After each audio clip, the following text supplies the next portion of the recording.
लालची राजा। यूरोप में यूनान नाम का एक देश है। यूनान में पुराने समय में मिदास नाम का एक राजा राज करता था। राजा मिदास बड़ा ही लालची था। उसकी पुत्री को छोड़कर उसे दूसरी कोई वस्तु संसार में प्यारी थी तो बस सोना ही प्यारा था। वह रात में सोते सोते भी सोना इकट्ठा करने का सपना देखता था। एक दिन राजा मिदास अपने खजाने में बैठा सोने की ईंटें और असरपियां गिन रहा था।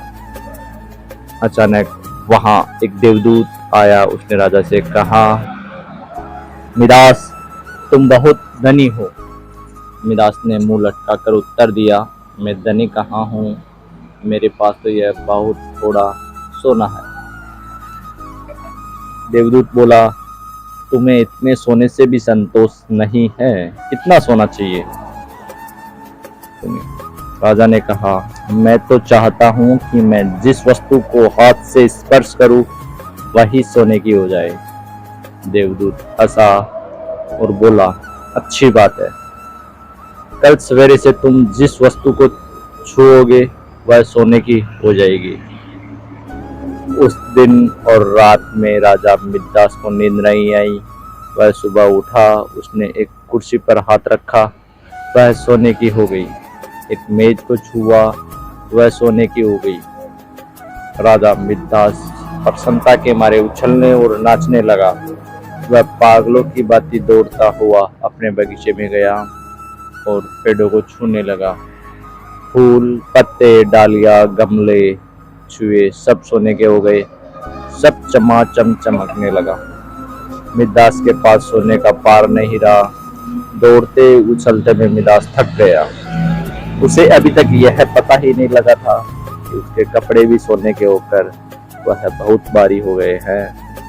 वह प्यासा था और भूखा भी था।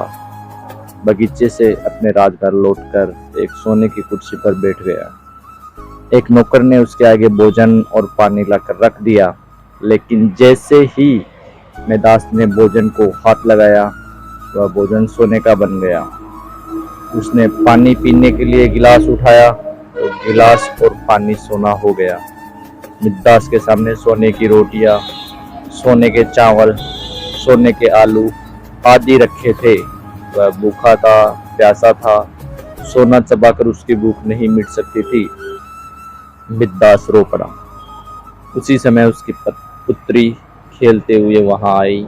अपने पिता को रोते हुए देखकर पिता की गोद में चढ़कर उसके आंसू पहुंचने लगी। मिदास ने पुत्री को अपनी छाती से लगा लिया, लेकिन अब उसकी पुत्री का वह कहाँ थी? वह तो सोने की हो चुकी थी। गोद में तो उसकी पुत्री की सोने की इतनी वर्जित मूर्ति थी, उसे वह गोद में उठाई भी नहीं उठा सकता था। बेचारा मिदास सिर पीट पीट कर रोने लगा। देवता को दया आ गई। वो फिर प्रकट हुआ। उसे देखते ही मिदास उसके पैरों पर गिर पड़ा और गिड़गिड़ाकर प्रार्थना करने लगा, अपना वरदान वापस लौटा लीजिए। देवता ने पूछा, मिदास, अब तुम्हें सोना नहीं चाहिए? अब बताओ, एक गिलास पानी मूल्यवान है या सोना? कपड़ा रोटी मूल्यवान है या सोना? मिदास ने हाथ जोड़कर कहा, मुझे सोना नहीं चाहिए। मैं जान गया हूँ कि मनुष्य को सोना नहीं चाहिए। सोने के बिना मनुष्य का कोई भी काम नहीं अटकता। एक गिलास पानी और एक टुकड़े रोटी के बिना मनुष्य का काम नहीं चल सकता। अब सोने के लोभ नहीं करूँगा। देवदूत ने कटोरे में जल दिया और कहा, इसे सब पर छिड़क दो। मिदास ने वह जल अपनी मेज पर, कुर्सी पर, भोजन पर, पानी पर और बगीचे के पेड़ों पर छिड़क दिया। सब पदार्थ पहले जैसे थे वैसे ही हो गए। कहानी की शिक्षा दोस्तों, इस कहानी से हमें यह शिक्षा मिलती है कि मनुष्य चाहे कितना भी अमीर हो और कितना भी गरीब हो, उसे कभी भी लालच नहीं करना चाहिए। अत्यधिक लालच करने से उसके पास जो होता है वो भी गवा देता है।